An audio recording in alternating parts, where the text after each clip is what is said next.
السلام علیکم ورحمۃ اللہ وبرکاتہ۔ جمعہ مبارک سب بھائی کو۔ میں آپ کا بھائی ارشد علی، میں آپ سب کو اپنے چینل باب دین میں خوش آمدید کہتا ہوں۔ آج میں آپ کے لیے ایک بہت پیاری حدیث لے کے آیا ہوں جو کہ جمعہ مبارک کے متعلق ہے۔ حضرت اوس بن اوس رضی اللہ تعالیٰ عنہ سے روایت ہے، نبی اکرم صلی اللہ تعالیٰ علیہ وآلہ وسلم نے فرمایا، جو غسل کرے، سویرے سویرے مسجد جائے،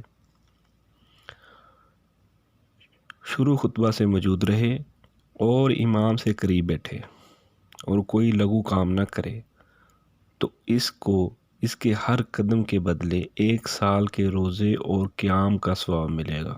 ماشاءاللہ، بہت ہی پیاری حدیث ہے۔